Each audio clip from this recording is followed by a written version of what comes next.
Welcome to Nutrition Alley. We're going to be doing a single serve brewed cup of coffee, also known as a pour over. It's very simple, but that's why I want to show it to you. A quick reading, a quick quote from the Little Zen Companion. Love God and do what you will. St. Augustine. I like that. I just flipped to a random page. Little Book of Zen. This is our new companion for Zenwood. I'd like to just get into pour over coffee today. My story is I'm a big coffee fan, and I had this very expensive machine called a Breville. It's a $500 espresso machine. I got very addicted and attached to it. It was great. I used it so much I broke it. It only lasted for 2 years. 2 years of continuous use. Imagine a coffee shop. That's pretty much how much I used it. I was making like 4 of them a day. Not quite a coffee shop, but heavy use. Most people maybe make 1 every couple days, maybe 1 a day, whatever. 1 little cappuccino. But me, being an addictive personality, I really went for it. But I really learned how to make a proper espresso shot, yada yada yada, flavor, this and that. And what I came to the conclusion of is that's an awesome machine. However, for the price and how much effort you have to go through to clean it and clean all the parts, it's kind of a pain. And you gotta wonder, is it really worth it? And then I was so pissed off when it broke, and even the company tried to teach me how to clean it clean it to a more thorough level. And then it worked for a couple days, and then it started malfunctioning again. And I said, you know what, just forget it. I gave it away. So somebody else can have fun with it. Then I went to my local Dunn Brothers, which is a local franchise coffee chain. It's a corporation, but it's franchised, so each location's owned by an individual. They purchase it, and then they get to put their own kind of flair in it, but they still have to use all the corporate merchandise and marketing materials. Anyways, Dunn Brothers, very cool company. So I bought a $4.99. That's a total of about $5 for this little pour over. And I've actually bought more expensive ones, like Caribou Coffee makes a ceramic one that's very pretty and it's very artistic, and I was like, yes, I love it. But it functioned terribly. It had too big of a hole. It wasn't designed right, and I called them about it, and they basically told me, well, do you just want to complain, sir, or do you actually have a real issue? And I said, forget it. So that's the kind of customer service Caribou has. FYI, they have okay coffee, but they're sort of a Minnesota we don't care company, and they're trying to compete with Starbucks. That's their most major competitor, and so stuff gets intense in that world, and they get weird. So when you first start out as a small company and you're trying to kiss your customers' butts and trying to be nice, but the minute you turn into that kind of company, you can say, do you have a real problem, sir, or do you just want to complain? And then I asked to be forwarded to a supervisor, and she forwarded me directly to a voicemail on purpose. I was like, alright, forget it.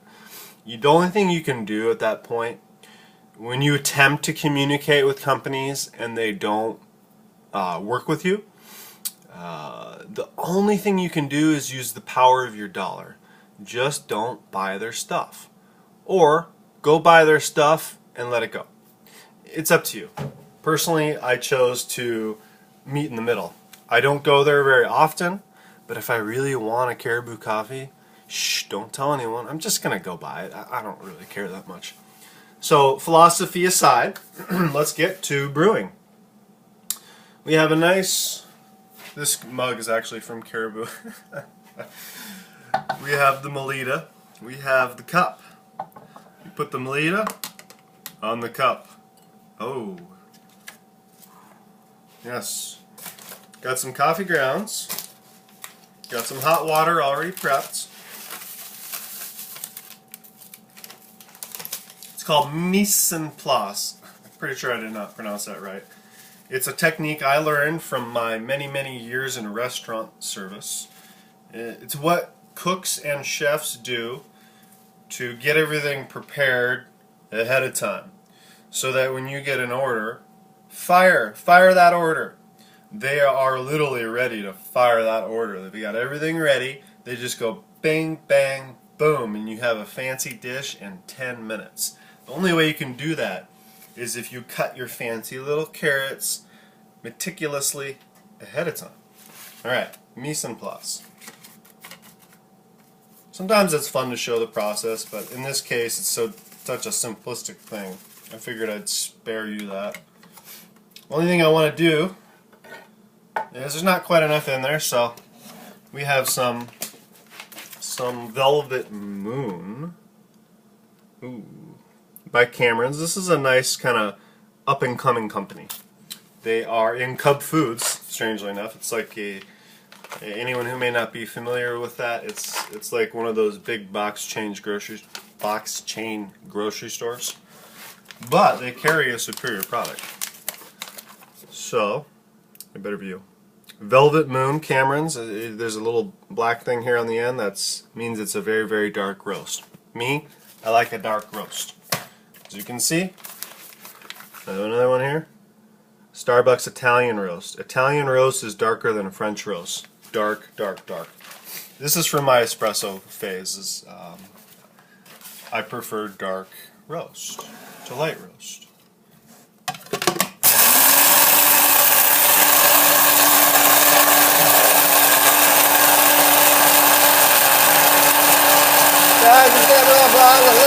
Man, I went to the store. Can you hear me? Oh yeah, sorry, it's too loud. This is a KitchenAid. Very nice grinder. Simple. Hit it. Bam. You know? Hit the top. Hit the top. I love this thing. It works good.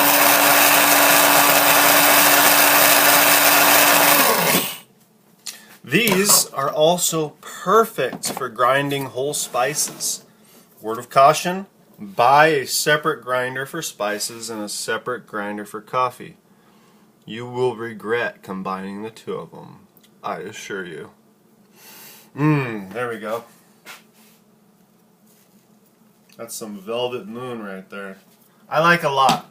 Really, you only need about 2 teaspoons per 6 ounces, or 2 tablespoons rather, something like that. I like about 8 tablespoons. I like a very thick cup. Know what I like? A Zen. And then you'll take the coffee, you take the water, and you slowly pour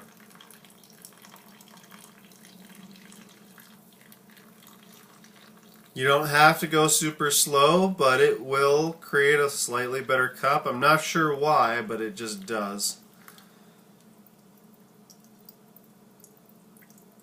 So like you kind of want to let it go down. I notice if you pour the whole thing up, I mean, A, you can get grinds into your cup if it overflows. And B, for some reason I don't know, it just works.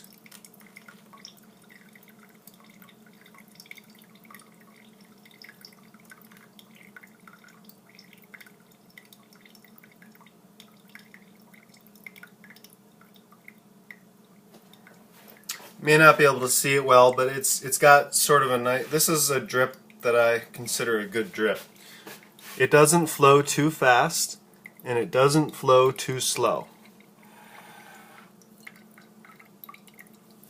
That's all about the grind and the temperature of the water.